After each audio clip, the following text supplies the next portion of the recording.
اعوذ باللہ من الشیطان الرجیم بسم اللہ الرحمن الرحیم ولا تحسبن الذين قتلوا في سبيل الله امواتا بل احیاء عند ربهم يرزقون۔ چوتھی پاری کی آیت کریمہ ہے۔ اللہ تبارک و تعالیٰ فرماتے ہیں جو اللہ کے راستے میں شہید ہوئے ہیں ان کو مردہ مت سمجھو، بل احیاء عند ربهم يرزقون، وہ زندہ ہے، اپنے رب کے پاس ان کو رزق دیا جاتا ہے۔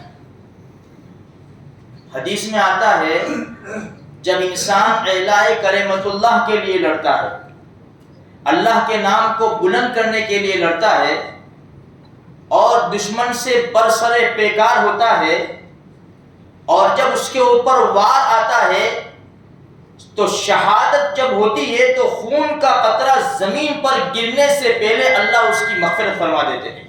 یہ شہیدی کا مرتبہ ہے۔ اور تاریخ گواہ ہے کہ آل رسول نے اور نبی کریم صلی اللہ علیہ وسلم کے رشتہ داروں نے، خاندان والوں نے جو قربانیاں پیش کی ہے، رہتی دنیا تک جتنی بھی انسانیت آئے گی یہ قربانیوں کو یاد کرے گی۔ بدر کے میدان میں 14 صحابہ اکرام شہید ہوئے، مہاجر انصار۔ اس کے بعد احد آیا، 70 صحابہ شہید ہوئے تھے، اور ہمارے نبی کے پیارے چچا جن کو سید الشہداء کا لقب ملا ہے، حضرت حمزہ رضی اللہ تعالیٰ عنہ، ان کی شہادت بڑی غمناک ہے۔ دشمن نے جب ان کو مارا، وحشی ابن حرب نے نیزہ پھینکا جو ناف کے نیچے جا کر لگا، حضرت حمزہ گرے ہیں۔ جب ان کو شہید کیا گیا تو دشمنوں کی عورتیں آئی، ناک کان کاٹے، سینہ چیر کر کلیجہ چبانے کی کوشش کی۔ نبی موجود تھے، نبی کو بڑا غم ہوا، آنکھیں اشکبار ہو گئی۔ حضرت وحشی جب ایمان لے آئے، ان سے کہا وحشی میرے سامنے بیٹھا مت کرو، جب میں تمہیں دیکھتا ہوں میرے چچا کی یاد تازہ ہو جاتی ہے۔ بڑی قربانی، موٹا میں لڑ رہے ہیں۔ حضرت جعفر طیار کون تھے؟ اسی خاندان کے تھے نا۔ دشمن نے وار کیا، جھنڈا ہاتھ میں ہے، دشمن نے وار کیا، ایک ہاتھ ایک بازو کٹا، دوسرے ہاتھ میں جھنڈا لیا، دوسرے بازو کے اوپر وار کیا، جھنڈے کو گرنے نہیں دیا، یہ کٹے ہوئے بازو کو ملا کر سینے سے تھام لیا جھنڈا، کہ اسلام کا جھنڈا ہماری زندگی میں زندہ ہوتے ہوئے کبھی زیر نہیں ہو سکتا، کبھی گر نہیں سکتا۔ جھنڈے کو تھام لیا، اب دونوں ہاتھ غائب تھے، دشمن نے وار کیا، شہید ہوئے۔ نبی کریم صلی اللہ علیہ وسلم کو پتہ چلا، فرمایا اللہ پاک نے یہ دو بازو کے علاوہ ان کو ایک دو بازو دیے ہیں جو جنت میں جہاں چاہے اڑتے ہیں، اسی لیے ان کو جعفر طیار کہا گیا۔ طیار کا معنی اڑنے والا۔ یہ بھی ہمارے نبی کے خاندان کے تھے۔ آؤ کربلا کے میدان میں نبی موجود تھے، نبی نے غم کیا۔ فطری چیز ہے غم ہونا فطری چیز ہے، آنسو بہہ جانا تکلیف کے اوپر فطری چیز ہے۔ کربلا کے میدان میں چلے آؤ، 10 محرم الحرام کو دشمن سامنے ہیں، سمجھا رہے ہیں لوگوں تم مجھے جانتے ہونے میں کون ہوں، میں کس کا نواسا ہوں، میں حضرت علی رضی اللہ تعالیٰ عنہ کا بیٹا ہوں، میری ماں جنت کی عورتوں کی سردار ہے۔ لوگوں تمہیں معلوم ہے، اگر تم کو معلوم نہ ہو، ابھی رسول اللہ کے صحابہ زندہ ہیں، ان سے جا کر پوچھ لو کہ ہماری کیا قدر و قیمت تھی اور ہماری کیا قدر و قیمت ہے۔ کیا تم نے نہیں سنا کہ میرے بھائی کے بارے میں اور میرے بارے میں میرے نانا نے فرمایا جنت کے جوانوں کے سردار ہے، میرے نانا نے فرمایا ہے۔ لوگوں تم کو یہ بھی معلوم ہے کہ زندگی میں نے ایک بھی نماز قضا نہیں کی، لوگوں میں نے کسی کا قتل بھی نہیں کیا ہے، میں نے کسی کے اوپر ظلم بھی نہیں کیا ہے۔ اگر عیسیٰ علیہ السلام کا گدھا زندہ ہوتا تو نصارہ اس کی بھی عزت کرتے، اور لوگوں تم جانتے نہیں ہو میں محمد رسول اللہ کا نواسا ہوں، میں تمہارے نبی کا نواسا ہوں، تم میرے در پر کیوں ہو چکے ہو؟ لیکن وہاں حکومت کا نشہ سوار تھا، بہت سمجھایا لیکن نہ مانے، صفیں لگ گئی ہے۔ خیمے میں سے آواز آئی رونے کی، حضرت حسین رضی اللہ تعالیٰ تشریف لے گئے، 2 سے 3 مرتبہ یہ واقعہ پیش آیا، اخیر میں یوں کہا ابھی مت رو،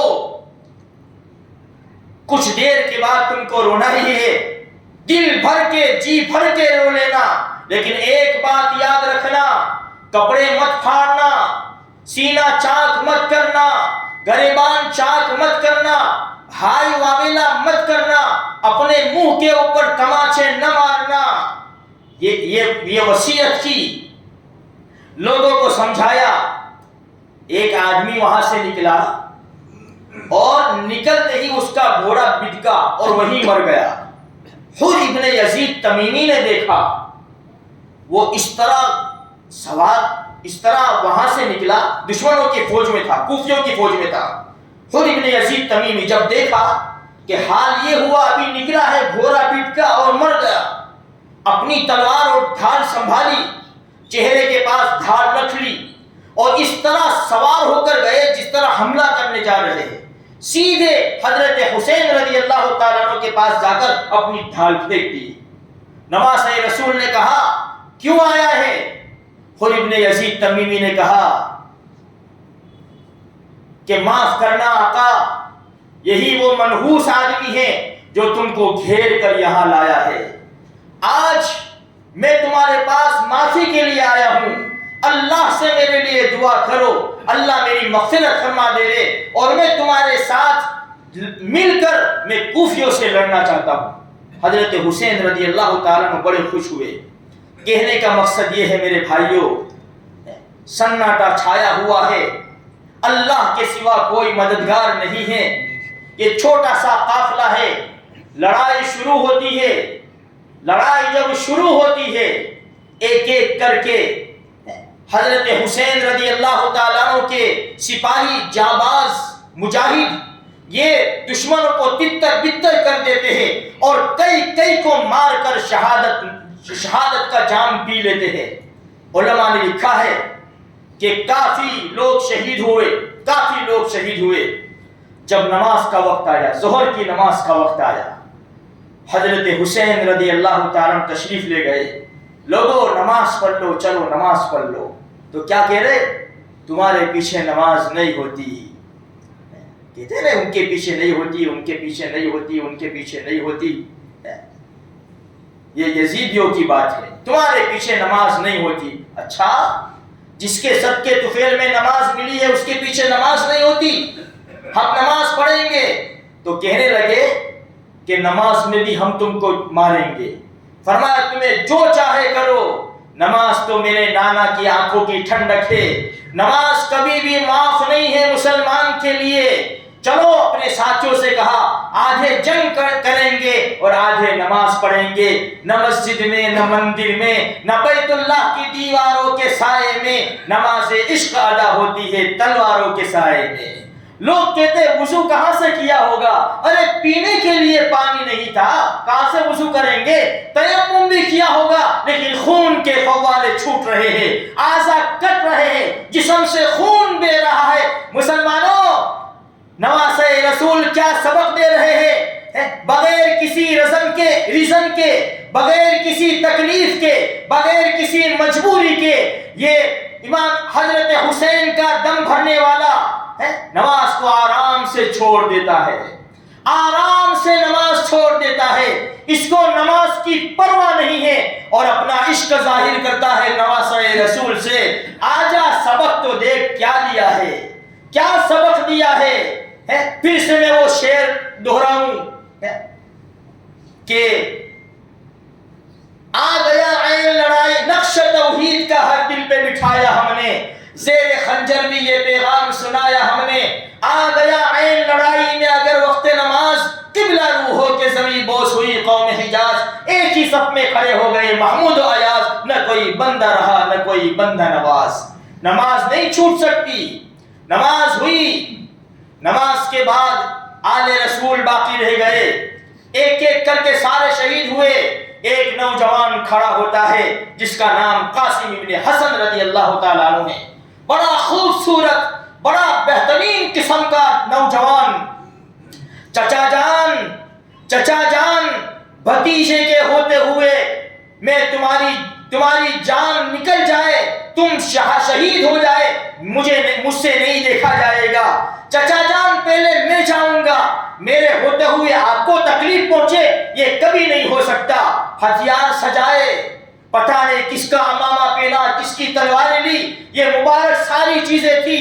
اور جو سوار ہو کر شیر کی طرح ڈکارتے ہوئے اور چھلانگیں لگاتے ہوئے جب میدان کارزار میں پہنچے ہیں اور دشمن کو للکارا ہے, ایسے حملے کیے زبردست, دشمن کی صفوں کو چیر دیا, تتر بتر کر دیا. دشمن بھی حیران ہے, اتنا خوبصورت نوجوان اور ایسا مجاہد, ایسا لڑنے والا ہم نے کبھی نہیں دیکھا. ایک انسان کیا کر سکتا ہے, کتنوں کو مار گرایا, اخیر میں سب نے گھیر لیا, ان کے اوپر وار ہوئے اور گرے.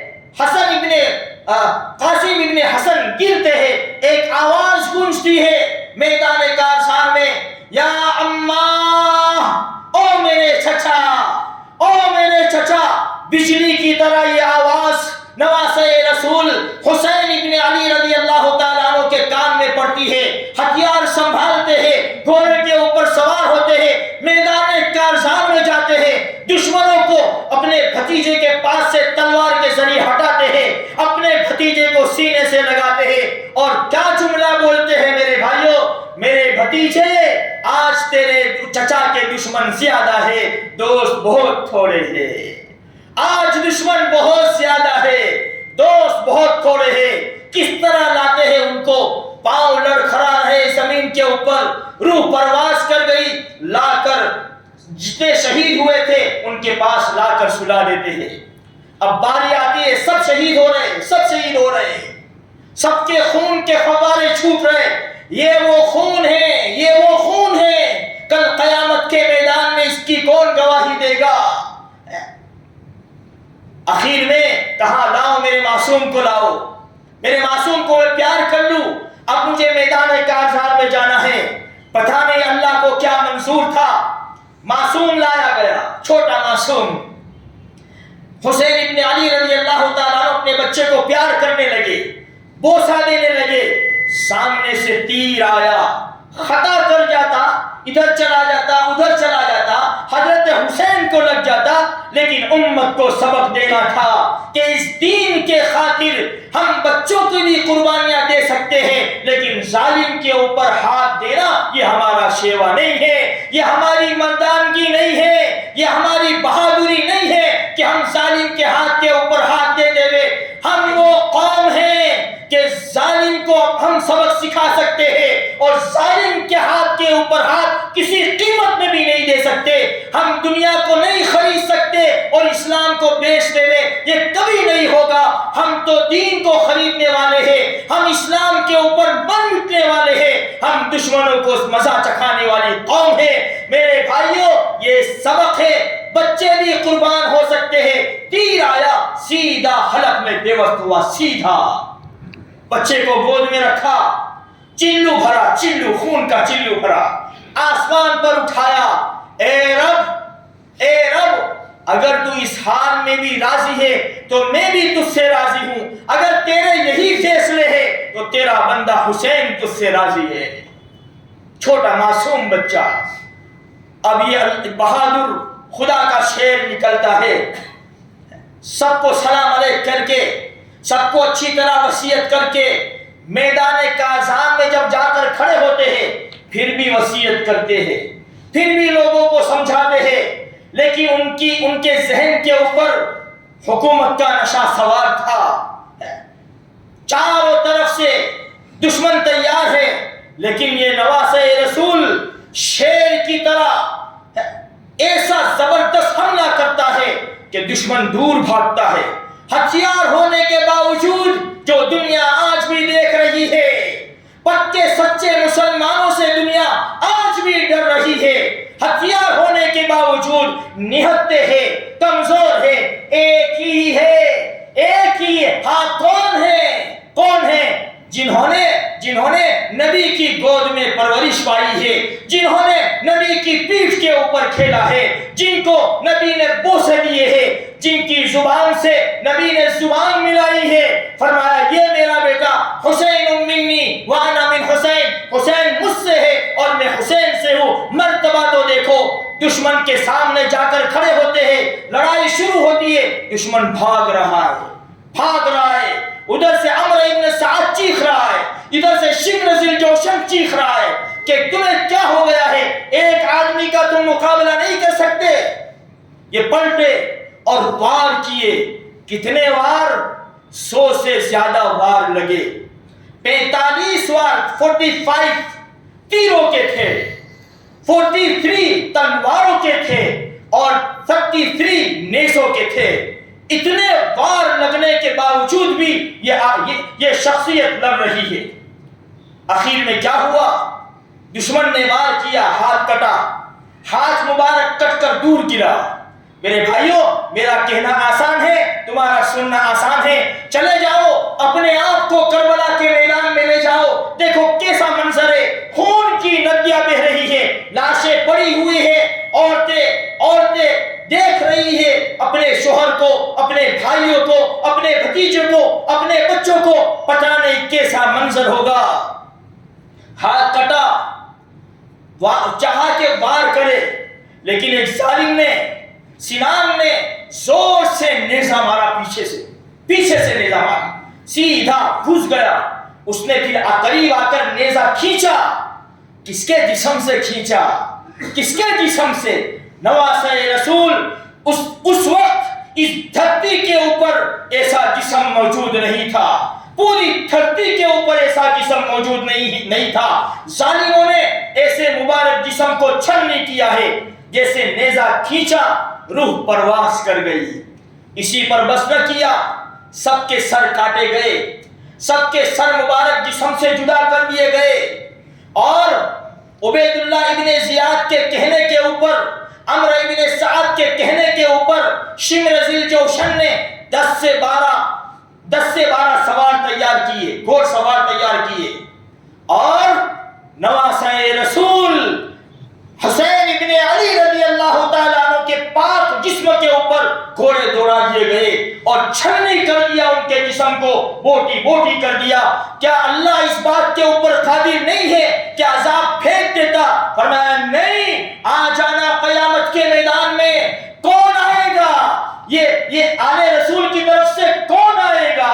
دعویٰ کون کرے گا؟ تمہارا کیا حال ہوگا جب نبی دعویٰ کر دیں گے کہ انہوں نے میرے نواسوں کو مارا تھا؟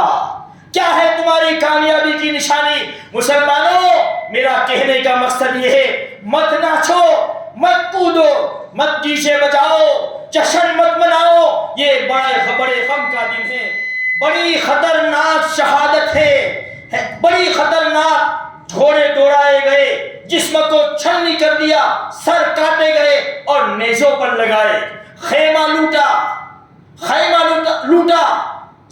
تاریخ اسلام میں لکھا خیمہ لوٹا، عورتوں کو باہر نکالا، ان کو باندھ کر قید کیا، اور نیزے کے اوپر سر اٹھائے آگے جا رہے، جشن منا رہے، کود رہے، اور پیچھے عورتیں چل رہی ہیں۔ کون سی عورتیں؟ کسی کے باپ کا سر ہے، کسی کے معصوم کا سر۔ چھوٹا سر، میرے بھائیو، اتنا چھوٹا سر، اتنا چھوٹا۔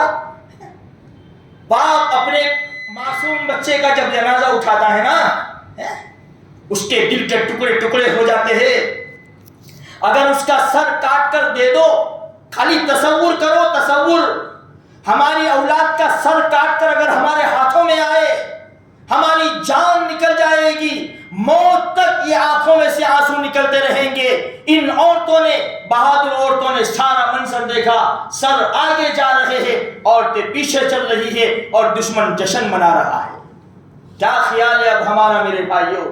کیا ہم بھی جشن منائیں گے؟ اتنی بڑی شہادت، اتنا بڑا غم کا دن، اور دوسری افسوس کی بات یہ ہے بس آج کا آخری دن اب ہم بھول جائیں گے نواسۂ رسول کو۔ یہ بھولنے والی ہستیاں نہیں ہیں، ان کو ہمیشہ یاد رکھا جائے گا، ان کے نقش قدم پر چلا جائے گا۔ ان کی سیرت تو دیکھو، ایسی حالت میں بھی نماز نہیں چھوڑی، آج بغیر کسی مجبوری کے انسان نماز چھوڑ دیتا ہے۔ یہ 10 محرم الحرام کی تاریخ ہے میرے بھائیوں۔ جب بھی 10 محرم الحرام آتا ہے ہماری زندگیوں میں کتنی مرتبہ آ گیا، لیکن کیا چینجنگ ہوا ہماری زندگیوں میں، کیا تبدیلی آئی، ہم نے اپنے آپ کو کیسا بدلا؟ جو 20 سال پہلے نماز پڑھتے تھے وہی 2-4 ٹائم کی نماز پڑھ لیتے ہیں۔ نہیں میرے بھائیوں، ایسے کچھ کام کر جاؤ کہ وہ بھی کہے کہ ہم بھی کسی بہادر کو چھوڑ کر آئے تھے۔ اسلام کے نام کے اوپر دھبا نہ آنے دو۔ اسلام محمد صلی اللہ علیہ وسلم کی شریعت کے اوپر چھیڑ چھاڑ اگر کوئی کرے، آ جاؤ، یہ نہیں ہو سکتا۔ سب کچھ برداشت ہو سکتا ہے لیکن شریعت کے اوپر چھیڑ چھاڑ ہم برداشت نہیں کریں گے۔ میرے بھائیوں یہی پیغام ہے۔ اللہ تبارک و تعالیٰ مجھے بھی، آپ کو بھی، سارے مسلمانوں کو اہل بیت سے سچی محبت نصیب فرماوے، اور جو کچھ کہا گیا سنا گیا اللہ تبارک و تعالیٰ ہم سب کو مل کر اس پر عمل کرنے کی توفیق عطا فرماوے۔ وآخر دعوانا الحمدللہ رب العالمین۔